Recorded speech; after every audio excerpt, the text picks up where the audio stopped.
Okay, so this video is going to be a little bit shorter. The aim of the video is to give some tips on how you can look at your data and your graphs and use them to interpret what is your experiment telling you about the research question. And also, how do you explain the connection between your results and the research question.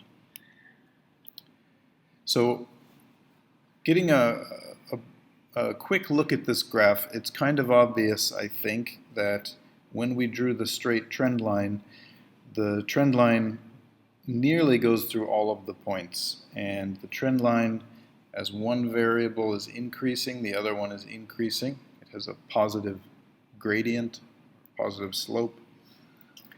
So that's, very basic interpretations you can make here.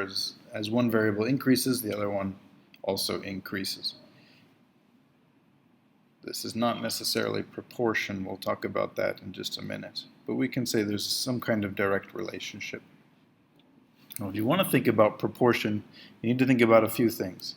Proportion means that you have a straight line that is going through the origin. So if I extend my trend line here,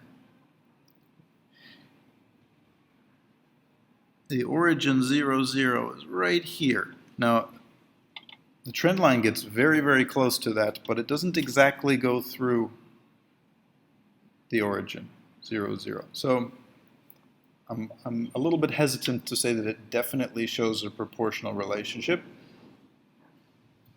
but it's looking like it's at least close to a proportional relationship. We have a nice straight line that almost goes through the origin. Now, if you want to get more specific about interpreting your data, you should think about specifically how does one variable change in relation to the other one. So, for example, if we increase the hanging mass by 10 grams, that would cause an increase of 0.15 meters per second squared in terms of acceleration. That's just by calculating the difference between those two data points, I can see that increase. So that's another way of showing some specific evidence about how as one variable increases, the other one also increases. If you want to get even more specific, then it's probably a good idea to look at other increases as well. So as we move from 20 to 30 grams, the acceleration increases by 0.17. As we increase from 30 to 40 grams, it also increases by 0.17. And as we move from 40 to 50 grams, the acceleration increases by 0.18. So the amount that the acceleration is increasing isn't exactly the same number every time, but those numbers are very close to each other. So again, that's some more evidence that we're looking at something. Maybe it's not exactly proportional, but it's very close to a proportional relationship. We can definitely say that as the mass increases, the average acceleration increases. And if we want to connect that with our research question, the mass hanging over the pulley increases the cart's acceleration. And our reason for that, we can explain using scientific reasoning. We can say, well, as we add more mass, that means there's a greater net force acting on the cart. And if there's a greater net force acting on the cart, that means it will experience a greater acceleration because of Newton's second law. That's not all you can use your graph to interpret. So I want to talk a little bit about looking at the error bars. There's a reason why I've graphed these error bars, because they show how spread out our data is.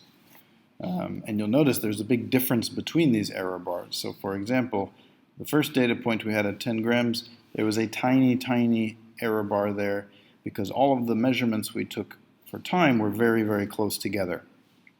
That doesn't mean that that data point is definitely correct. It just means that there doesn't appear to be a much random error in that data point. There might be some systematic error involved in that data point, which we'll talk about later. And I think there is, because I can see that that data point is not really that close to the trend line. It's actually farther from the trend line than all of the other data points. Looking at these two data points at 20 grams and 30 grams, we can see those are also relatively small error bars. So there's a little bit more random error involved in these ones than in the 10 grams.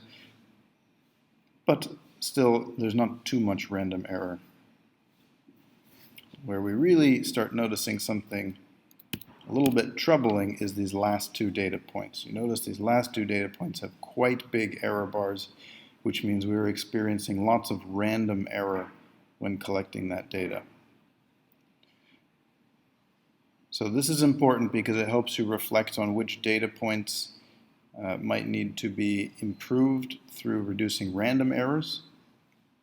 And it also helps you think about how reliable your trend line is, because those error bars demonstrate that the actual value for acceleration could be anywhere between those endpoints of the error bar. So actually the trend line is based on the data points that I've drawn, but I could draw a trend line much steeper than this one that still goes through all of the error bars.